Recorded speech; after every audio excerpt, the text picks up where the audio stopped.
Because this video is going to be the longest I've ever posted on social media, I've posted some questions up front for you to respond to, just in case you don't listen to the whole thing.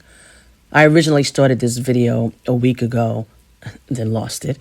And by now, maybe some of the points that I'm going to make are no longer relevant to some other people, but they're relevant to me.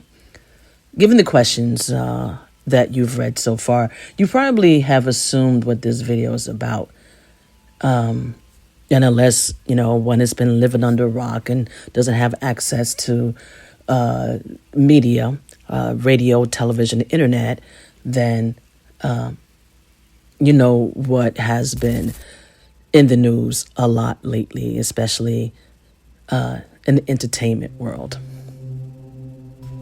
This video is not about victim shaming. It's not about an assertion of guilt. It is not an attempt to change anybody's mind or feelings about anything. It's not about the merit of a case or the merit of a defense.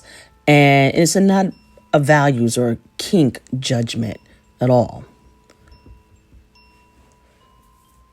So you may be asking, so what is this long video actually about, She Loves, right? Well, it's about privacy.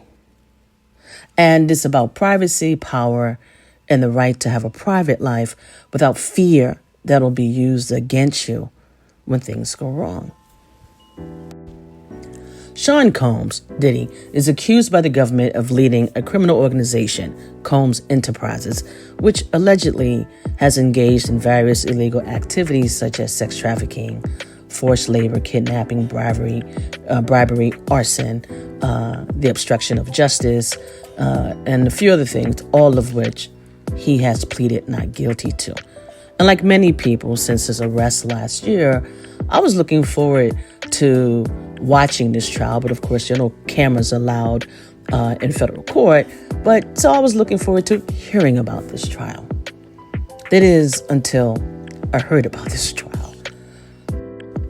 After watching the video recapping some of the testimony, the first day testimony, I rolled over in bed thinking that was too much. I did not need to know these types of intimate details about strangers' lives.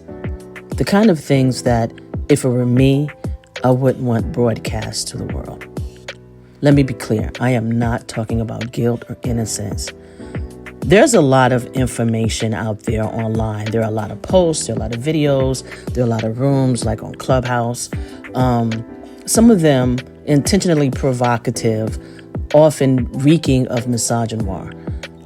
I'm not even talking about Diddy or any of the other famous people spotlighted in this trial. My interest is in the other people whose names we would not know were it not for these charges against Combs. I got here because one of the things that the woman who was recapping the first day of testimony, one of the things she said involved urine. And at one point she said something like, nobody wants to be peed on. And I thought, well, that's not true, because there are some people who do, and there's some people who do it. I am not advocating for or against any type of consensual sexual activity between adults. I am not somebody who is into kink. I have not a kinky bone in my body.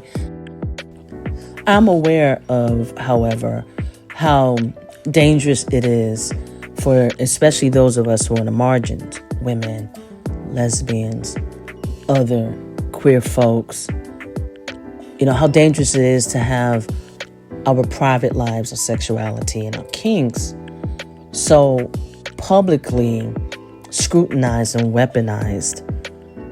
In most of the world, we are always in danger because of it. And even in places where, in societies or countries where maybe there is a bit more safety from the violence that's perpetrated against women and lesbians and queer folks and people of color in general, when we start to weaponize people's intimacies and the relationships, the kinks, it creates fear, shame, and a chilling effect on how open people can be about who they are and what they enjoy. I've been sitting with how easy it is to consume this sort of stuff. People's personal lives on display in court, and not because necessarily they wanted to be in court, but maybe they were subpoenaed to be in court to testify.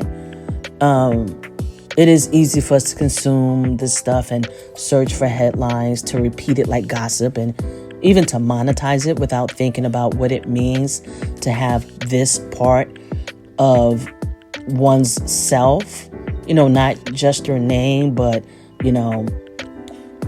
really private details, maybe even the regrets, their desires. Again, some of them highly stigmatized on public display. Pretty much because of who the accused is, not because of who they are or necessarily what they have done. Yes, they have some connection to the accused, but were it not for him, the details of their private lives wouldn't be on public display, right? And I imagine some, maybe even many people at these parties thought they were engaging in private consensual acts. Again, some of them taboo, but not illegal. Now, there's the possibility that those moments have already been described, dissected, judged, and turned into headlines. If not, they will be.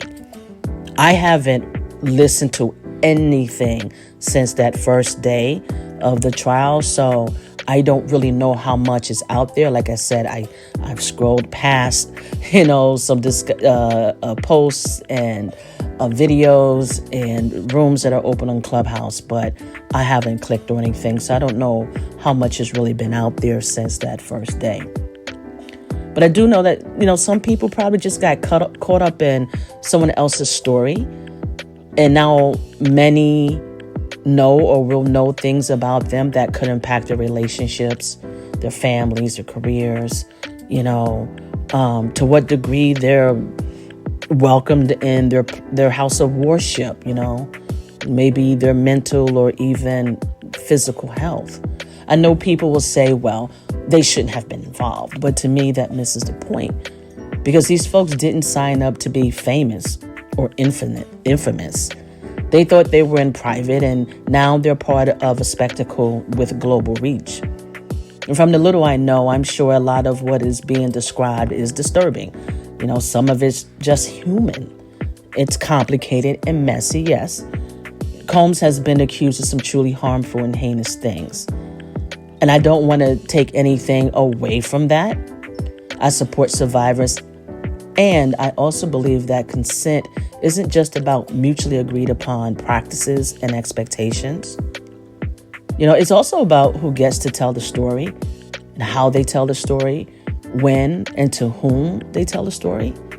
And consent doesn't become retroactively criminal just because people are uncomfortable with other people's intimate engagements. And if someone was abused, we must take that seriously.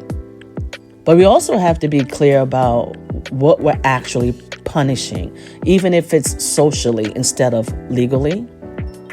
Personally, I don't enjoy feeling like I'm consuming someone's pain or vulnerability around private consensual matters, for clicks, likes, and shares. Even if it's legal reporting, it still feels like a violation. So I haven't clicked on any of the headlines since. We don't even have any scheduled discussions in BLC about it. Actually, when I did this video initially, there were no scheduled discussions to talk about the news. We do have one tonight, actually, but it's an opportunity for people to come in and share news from all around the world about Black women. Maybe someone will bring this story up, some of these things up that's going on in the trial. I don't know. Our members tend not to really spend a whole lot of time on sensationalistic type of things, but I can understand if people want to talk about it, and want to have intelligent dialogue about these issues, especially as it pertains to violence against women and how it informs our lives. Now, I'm not telling you what to consume or what to participate in on social media or anywhere else. I'm just sharing how I'm feeling about these stories, and about how much digital space they're taking up. I mean, I go on YouTube to, catch, basketball highlights or UFC highlights, UFC stories or whatever. And there are just so many headlines and, AI drawing thumbnails about the case. And I just scroll past or I'll click do not recommend channel. I haven't been tempted to click anything since that first day. Like I said, I was initially, interested in this trial, and at the time I wished that there were cameras in the courtroom. I want justice to be served and for people who were harmed to heal as much as possible. But at least for now, I no longer have an interest in being a spectator in this thing. And this might change, but for the moment, nah. What about you? We're talking consent and privacy amongst adults. How do you feel about people, those who are not famous, those people whose private lives or kinks being showcased for the world to consume, share, judge, or what have you? She Loves Sisters, and I am very much looking forward to what you have to say about this. And I know it's been long, so thank you for listening.